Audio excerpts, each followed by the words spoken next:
Vamos a pensar qué es esto. Vamos a llamarle fuente luminosa.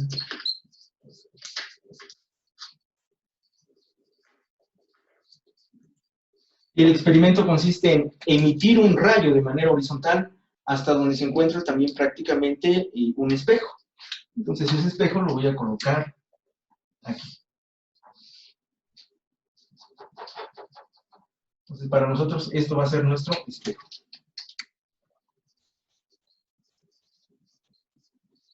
Y lanza un rayo luminoso. En ese momento pues desplaza una cierta distancia. Y entonces, ¿cuál es el objetivo? Pues medir prácticamente cuánto vale esa distancia, o el tiempo prácticamente, ¿no? ¿Qué es lo que quiere hacer Magda? Esto es para un marco de inercial, vamos a llamarle S', como lo manejábamos ayer, que es prácticamente lo que se encuentra en el vagón o lo que se encuentra en el movimiento. Entonces voy a colocarlo aquí, que se encuentra en movimiento. Okay. Entonces, Magda, si quisiera medir cuál es el tiempo en el cual el haz de luz viaja hacia el espejo y regresa, tendría que considerar una cierta distancia. Entonces, esa distancia, voy a quitar aquí haz luminoso, fuente luminosa. Esa distancia, nosotros la podríamos medir aquí. Vamos a llamarle, como el día de ayer, a todo lo que se encontraba adentro, pues una L⁵, ¿sí? L⁵, delta sub 0, M sub 0, etc. Ok, entonces este es para el caso de que va en el vagón y ese representa el movimiento de Magda. Si ella quisiera conocer el tiempo en el cual viaja esa luz, pues prácticamente tendría que definir una expresión. Entonces sabemos que la velocidad es igual a la distancia partida por tiempo, por lo tanto, la distancia que recorre esa luz, si están de acuerdo conmigo, sería 2 veces L. Y el tiempo, como es el tiempo montado en el marco inercial S, pues vamos a llamarle delta T sub 0. Y esa velocidad, pues tendrá que ser la velocidad de la luz. Entonces, para nosotros, C es igual a S. De tal manera que ahora lo que voy a escribir, que sería delta T sub 0, no es más que 2 veces L partido por C. Le voy a llamar expresión número 1. Eso es el tiempo en el cual el rayo de luz para Magda viaja al espejo y regresa. Entonces esto lo voy a colocar, que es el tiempo que mide Magda. O es el tiempo en el cual el rayo de luz va al espejo y regresa, ¿sí? Porque su marco inercial es prácticamente montado en el autobús. Ella va sentada, lanza un rayo, lo recibe y toma el tiempo. Para ella, tendría que ser el dato. Y es un estado estacionario con respecto al vagón. Okay. Entonces, ese es el tiempo que mide Magda. ¿Qué sucedería ahora si no me recuerdo, la persona que estaba abajo del ferrocarril, o en la cosita esa, se llamaba Sergio? Entonces, ¿qué sucede para Sergio? Entonces, para Sergio tenemos el mismo haz luminoso, la misma fuente. Esta es nuestra fuente luminosa. Este es nuestro espejo. Sin embargo, ese espejo, la luz obviamente como es una velocidad muy elevada no podemos compararla, pero el espejo se va a mover de manera relativa a una cierta distancia, porque si aquí pasa el espejo, cuando está detenido el tren, y avanza un cierto instante de tiempo, ahora el espejo se encuentra en otra posición, pero la luz sigue viajando, ¿no? Ahora voy a colocar el espejo, voy a exagerar la posición y lo voy a colocar aquí. De tal manera que ahora, como estamos hablando en un marco referencial no S', sino un marco S, que es para Sergio, pues nosotros podemos considerar que esta distancia, recuerden que en este caso no llevaba el sub 0, a esta distancia le voy a llamar pues una cierta L, que si estuviera en condiciones estacionarias, L tendría que ser igual a L sub 0, porque en realidad no tendría que estarse moviendo, pero como no se mueve, le vamos a poner L0, L, M, C, V, pero sin el subíndice 0. Y resulta que debido al caso del movimiento del vagón, pues ese espejo se va a mover una distancia X, como lo veíamos ayer en el caso de la pelotita. Pero, obviamente, esta es una fuente luminosa.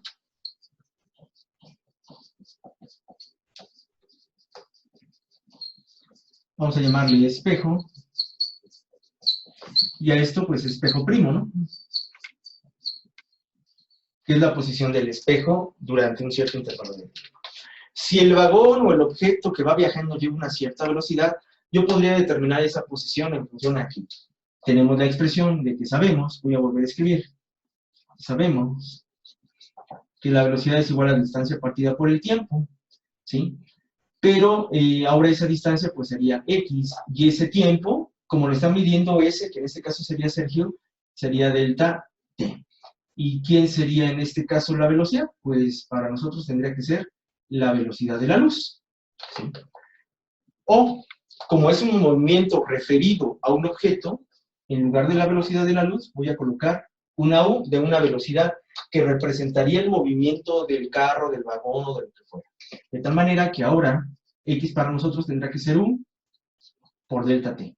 Y le voy a llamar expresión número 2, donde U representa la velocidad, vamos a llamarle del tren, y delta T, pues es el tiempo que mide Sergio.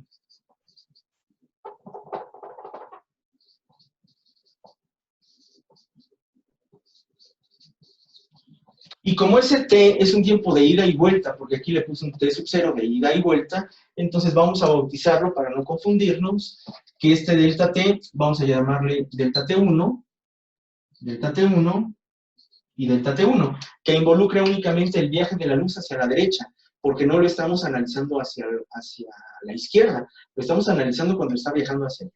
Entonces, por eso le estoy llamando sub 1. Quiere decir que debe de haber otro tiempo en el cual la luz viaje desde esta posición hasta la fuente luminosa. Y a ese le voy a llamar T2. ¿Ok? De tal manera que ahora el tiempo delta T va a ser un delta T1 más un delta T2.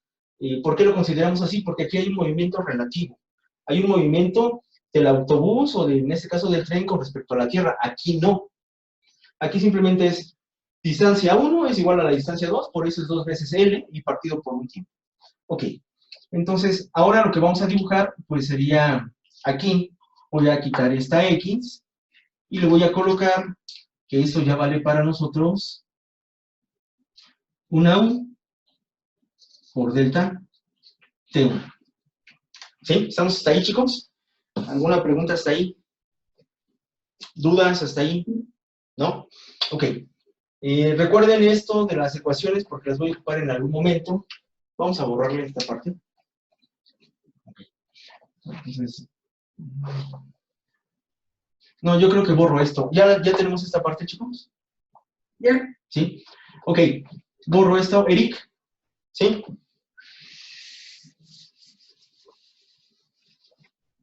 Y entonces querrá decir que habrá una distancia total. Ahora, a esta distancia vamos a llamarle, pues, una distancia D. Y esa distancia D tendrá que ser, pues, una L más una U por un delta T1. Y le voy a llamar expresión número 3, creo. 3. ¿Sí? Esa sería mi primera expresión. Eso es lo que estaría midiendo Sergio. En un plano de referencia S. Ok, como esa es la distancia que aproximadamente mide Sergio con ese pequeño intervalo de tiempo, es el tiempo en el cual le llevó pasar al espejo desde este punto a este punto, vamos a llamarle punto A y punto B. ¿Qué pasa ahora con la distancia de la luz? ¿Ustedes creen que la luz, para que choque en esta parte del espejo, deba de recorrer la misma distancia D? Pues sí. Lo que pasa es que uno va hecho la raya, que es la luz, y otro va muy lento, pero al fin y al cabo se deben encontrar aquí. No puede estar diferido la luz con respecto a esta velocidad, porque en realidad este pequeño incremento del tiempo es muy, muy corto, multiplicado por la velocidad es prácticamente la longitud de L. Entonces podemos hacer la siguiente consideración. Entonces, como V, que es la velocidad, ¿cómo le llamamos a la velocidad de la luz? C, ¿no? Como C es mucho más grande que U, o sea, la velocidad de la luz es mucho más alta que la velocidad del tren, entonces podemos considerar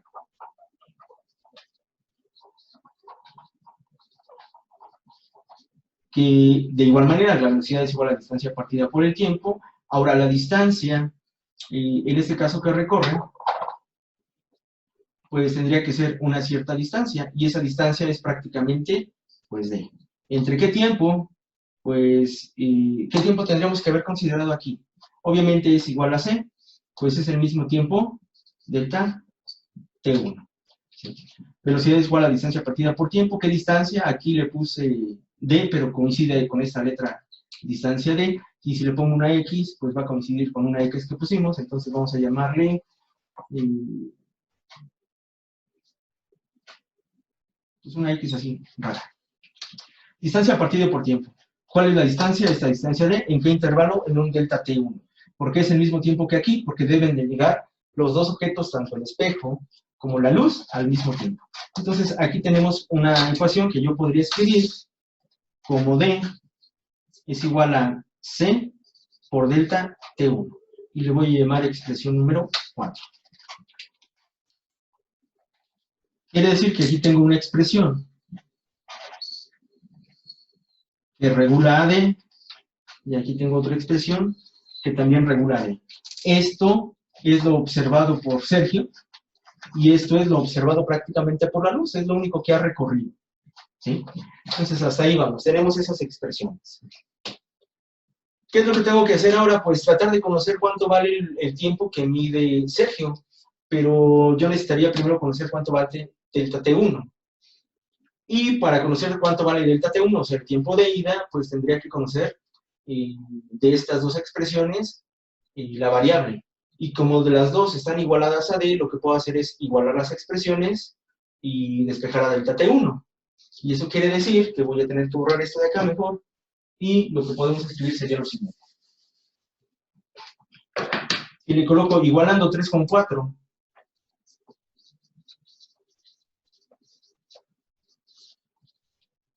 Tres y 4. 3 sería L más U por delta T1 es igual a C por delta T1. ¿Sí? Y de aquí necesitamos conocer cuánto vale delta T1. Podríamos escribir que L es igual a C por delta T1 menos U por delta T1. Y le voy a llamar expresión número 5.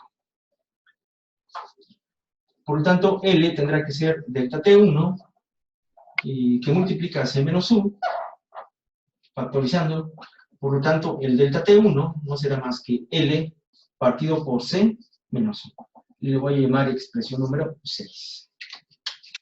Este es el tiempo que mide Sergio cuando la luz va hacia la derecha, o sea, cuando la luz llega a este punto.